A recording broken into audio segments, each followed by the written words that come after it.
Welcome back to Sports Talk ATL. I am Chase Earl, joined by Alex Sword. It is officially mock trade season, and it's probably been mock trade season, but we're right in the heat of it. We are 8 days away, and we're going to be nonstop talking about this all week. So if you don't like the Braves, maybe just turn this off because there's going to be a lot of mock trades this week.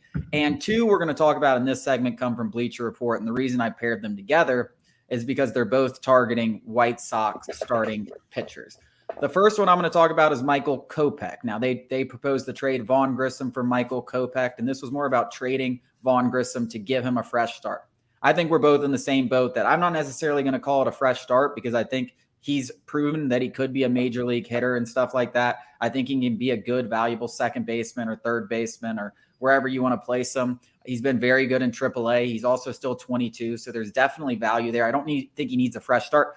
I think he needs a new place to play because he's not going to find a place to play in Atlanta unless he can play shortstop. And I think everyone that watched him play shortstop knows that's probably not going to happen. You also have a guy in Orlando Arcia who's done a pretty damn good job of locking that job down, not just for this season, but the future as well, especially what his contract is at for $2 million a year over the next 3 seasons. So it's going to be hard for him to find a place in Atlanta unless he really improves defensively. So I think he's probably the most obvious candidate on the team to be traded. And this mock trade for Michael Kopech is interesting because this is a former first-round pick, had a ton of success as a reliever, a guy who could pitch multiple innings.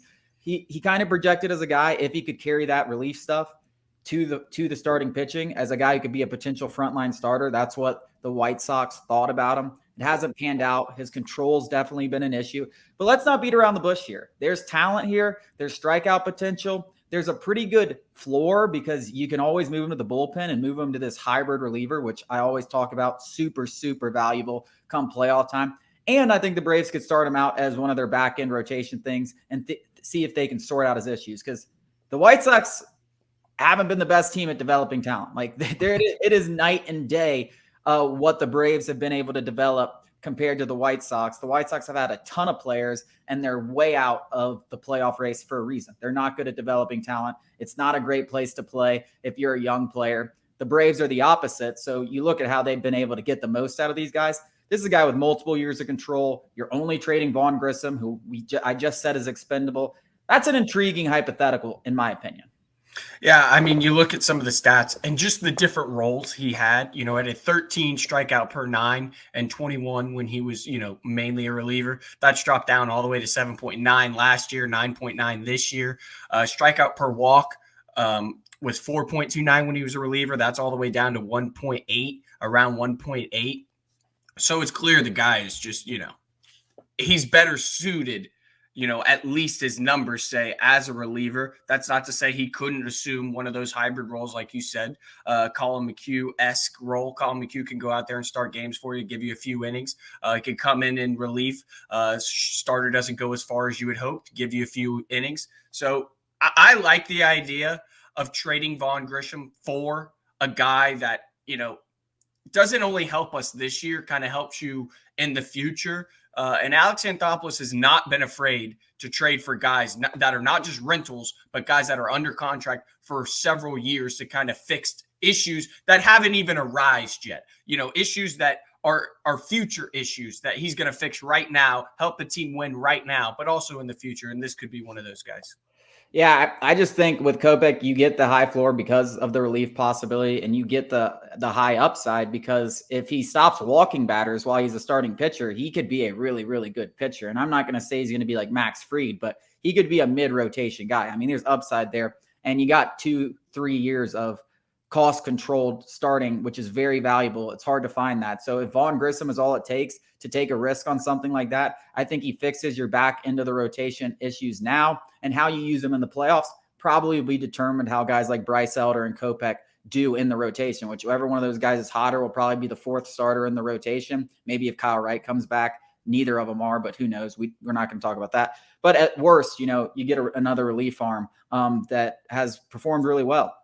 The other trade they mocked is Lucas Giolito. Now, Giolito was a former AL Cy Young candidate. Looked like he was one of the brightest young pitchers in the game. He's kind of fallen off over the last 2 years, but he's been really solid this year. I mean, 3.79 ERA. I think he's got like 2.6 WAR. Strikeout numbers are pretty good. He's led the leagues in starts. He's stayed healthy, which has been a problem for him in the past. So listen, Lucas Giolito, he's a rental.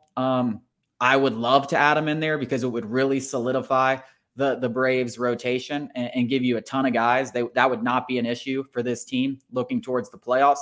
My thing with the rental thing is it's a seller's market. And I don't see, the Braves going out there and giving up an arm and a leg for a guy that's just going to be here 1 year, who's not like an ace. Like he's not like Blake Snell or a Josh Hader, like a superstar. Like if you went out and did that and went all in, go for it. But Giolito is not necessarily that guy. He just kind of shores you up.